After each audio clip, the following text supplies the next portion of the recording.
हमेशा पास रहना, हमेशा कनेक्टेड रहना और जितनी ज़्यादा क्लोजनेस उतना ज़्यादा प्यार।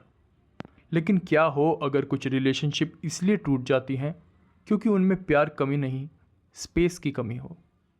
क्या हो अगर प्यार का एक ऐसा रूप हो जिसे लोग लगभग कभी नोटिस ही नहीं करते। आज हम उसी नेग्लेक्टेड फॉर्म ऑफ लव की बात करेंगे और उसका नाम है space. Neglected kinds of love, space. ये मेरी सीरीज़ का कंटिन्यूएशन है जिसका नाम है नेग्लेक्टेड काइंड्स ऑफ लव। इस सीरीज़ में हम लव को एक स्पिरिचुअल लेंस से देखते हैं। हम ये समझने की कोशिश करते हैं कि डिवाइन और क्रिएटेड यूनिवर्स के रिलेशनशिप से हमें लव के कौन से हिडन क्वालिटीज़ समझ आती हैं। और आज हम एक ऐसी क्वालिटी की बात करेंगे जिसे लोग ऑलमोस्ट इग्नोर कर देते हैं। मैं ये आर्ग्यू करने वाला हूँ कि स्पेस भी लव का एक एट्रीब्यूट है, एक तरह का लविंग। लेकिन उससे पहले वीडियो को लाइक कर सकते हो, चैनल को सब्सक्राइब कर सकते हो।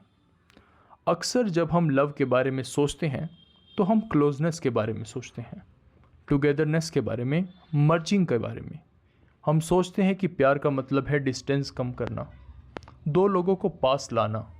लेकिन मैं एक अलग पॉसिबिलिटी रखना चाहता हूँ।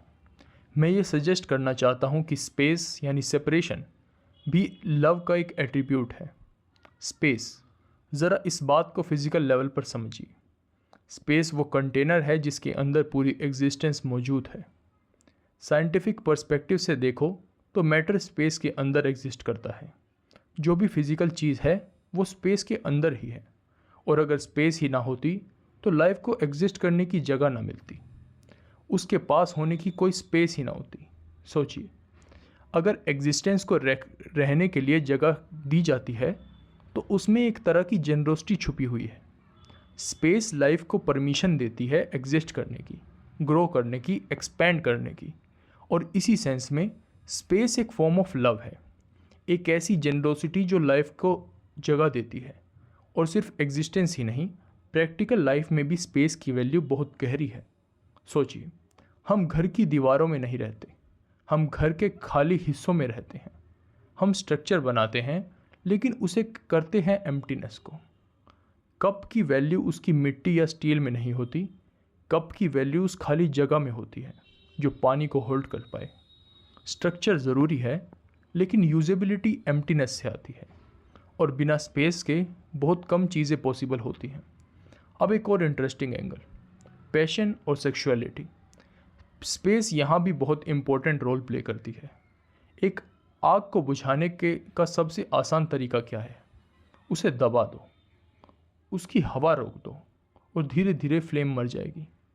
इसी तरह स्पेस सेक्सुअलिटी के लिए वैसे ही है जैसे हवा आग के लिए। वही एलिमेंट जो कंबस्शन को पॉसिबल बनाता है, वही एलिमेंट जो डिज़ायर को ज़िंदा रखता है बिना स्पेस के। पैशन की फ्लेम भी धीरे धीरे कम हो सकती है क्योंकि अट्रैक्शन को भी सांस लेने की जगह चाहिए होती है। और अब आते हैं शायद सबसे इम्पोर्टेंट पॉइंट पर। स्पेस फ्रीडम इम्प्लाई करती है। स्पेस फिजिकल बॉडीज़ को रोकने की कोशिश नहीं करती, वो उनकी मूवमेंट को कंट्रोल नहीं करती, वो बस अलाउ करती है, परमिशन देती है। और इसी में एक गहरा लेसन छुपा हुआ है। जब आप किसी को स्पेस देते हो तो आप इनडायरेक्टली ट्रस्ट भी दे रहे हो, रिस्पेक्ट भी। आप कह रहे होते हो तुम्हें हर वक्त कंट्रोल करने की ज़रूरत नहीं, तुम्हें हर वक्त रोकने की ज़रूरत नहीं, तुम अपनी नेचुरल डायरेक्शन में मूव कर सकते हो। और सच कहूँ, ये भी प्यार का एक रूप है। कभी कभी प्यार का मतलब पकड़ कर रखना नहीं होता, कभी कभी प्यार का मतलब जगह देना होता है, कभी कभी प्यार का मतलब पोजेशन नहीं, परमिशन होता है। इसीलिए स्पेस को लव का एट्रीब्यूट समझना बहुत इम्पोर्टेंट है, क्योंकि ये हमें याद दिलाता है कि freedom of movement, freedom of growth, freedom of becoming, ये सब लविंग के एसेंशियल कंपोनेंट्स हैं। और शायद कलेक्टिव कॉन्शियसनेस में इस क्वालिटी को जितनी अप्रिसिएशन मिलनी चाहिए उतनी अभी तक मिली नहीं है। तो आप क्या सोचते हो?